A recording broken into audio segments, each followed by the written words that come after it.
चलिए दोस्तों, समांतर चतुर्भुज का क्षेत्रफल कैसे ज्ञात करते हैं? Area of parallelogram. एक हमारा समांतर चतुर्भुज है, तो इसका हम क्षेत्रफल कैसे ज्ञात करेंगे? आइए पहले बेसिक हम जानते हैं, उसके बाद इसको हम प्रूव करते हैं। तो दोस्तों, ये बी सी डी एक समांतर चतुर्भुज है। तो समांतर चतुर्भुज के कंडीशन को हमने बताया था। क्या कंडीशन है कि इसकी सम्मुख भुजाएं समांतर और बराबर भी होती हैं। तो ये भुजा इसके बराबर और ये भुजा इसके बराबर, ठीक है। मतलब ए बी सी डी के बराबर, ए डी बी सी के बराबर है।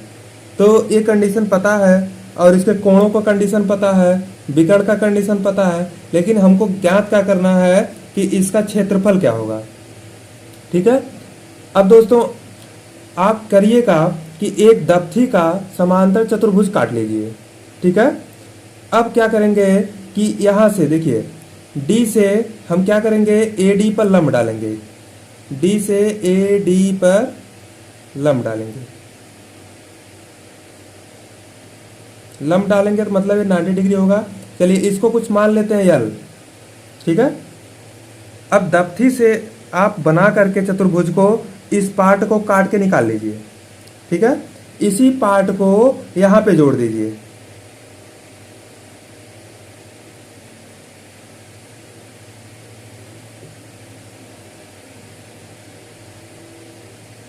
ठीक है।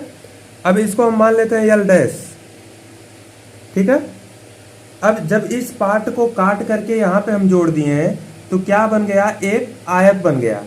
अब जब आयत बन गया तो आप लोगों को पता है आयत तो सबसे आसान चतुर्भुज है।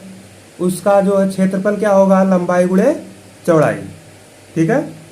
तो एक भुजा जिसको लंबाई मान लेते हैं और जो उसकी चौड़ाई होगी उसको हम दोनों को मल्टीप्लाई कर लेते हैं तो उसका क्षेत्रफल निकल जाता है।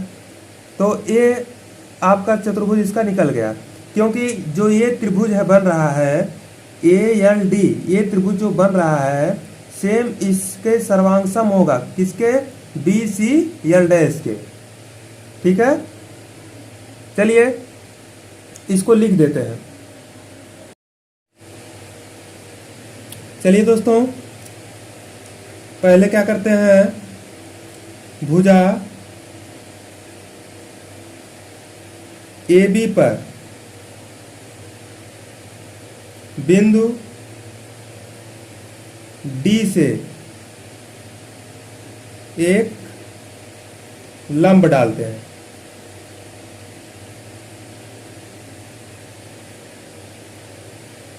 मतलब A L perpendicular A B. अब जिस भुजा पर लंब डाला जाए उसको हम आधार मानेंगे दोस्तों, वो आधार होता है, ठीक है। अब क्या करेंगे कि ये कौन सा त्रिभुज बन गया, ए एल डी। ये बन गया ए एल डी। इस त्रिभुज को काट लीजिए, ठीक है। त्रिभुज ए एल डी को समांतर चतुर्भुज के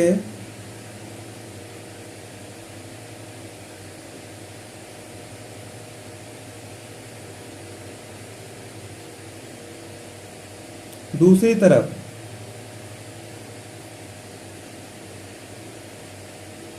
जोड़ दीजिए।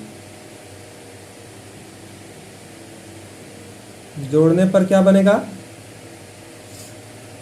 जोड़ने पर बनेगा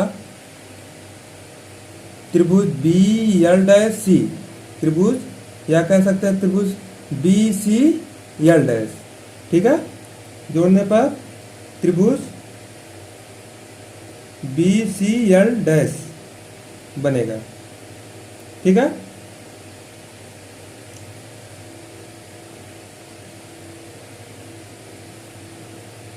अब जो है जहां से हम काटे थे और जहां पे हम जोड़े थे, पूरे इस चित्र को ले लेते हैं।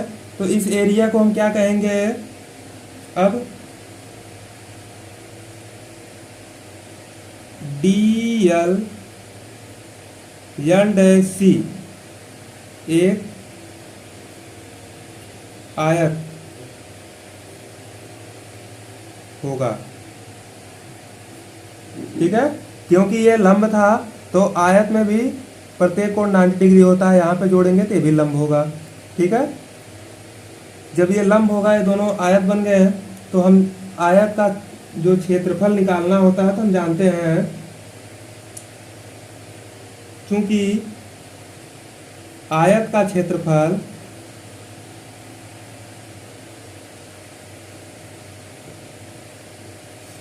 बराबर क्या होता है, लंबाई गुणे चौड़ाई। ठीक है, इसलिए ए बी सी डी से घिरे क्षेत्र का क्षेत्रफल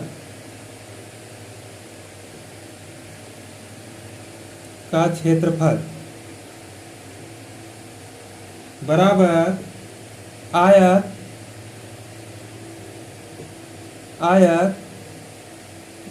क्या आयत बना है, आयत का नाम क्या है, D L dash C, D L dash C का क्षेत्रफल से घिरे क्षेत्र का क्षेत्रफल।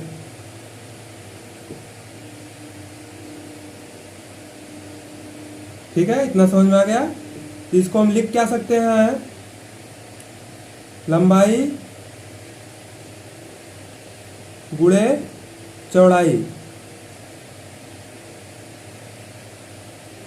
लेकिन एक चीज दोस्तों, हम आयत में इसको चौड़ाई तो कहते हैं, लेकिन समांतर चतुर्भुज में इसको ऊंचाई मानेंगे, क्योंकि ये लंब है। समांतर चतुर्भुज की चौड़ाई जो है, जो एक भुजा ए है बी सी, ये समांतर चतुर्भुज की एक भुजा थी।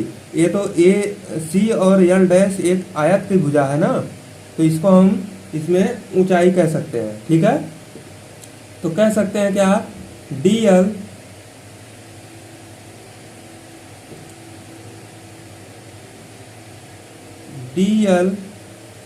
गुणे एल डैश, एल डैश, या कह सकते हैं, या कह सकते हैं A D multiply A B, A D multiply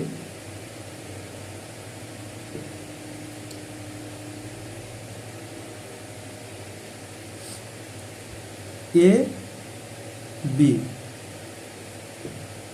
या और भी क्या कह सकते हैं कि हम DC को मान लेते हैं एक भुजा, और इसकी चौड़ाई क्या मान लेते हैं, DL। इस तरह भी कह सकते हैं, आर DC मल्टीप्लाई DL, इस तरह भी कह सकते हैं। तो हमें क्या करना है, सिर्फ लंबाई, किसी एक भुजा को लंबाई मानेंगे, एक भुजा को चौड़ाई मानेंगे, दोनों को मल्टीप्लाई कर सकते हैं। करने के बाद जो हमारा खंडा निकलेगा वही उसका क्षेत्रफल होगा। ठीक है, तो इसी तरह से दोस्तों हम बहुत सारे सवाल को सॉल्व कर सकते हैं। तो समांतर चतुर्भुज का क्षेत्रफल कैसे ज्ञात करते हैं, हमने इसको प्रूव किया। ठीक है दोस्तों,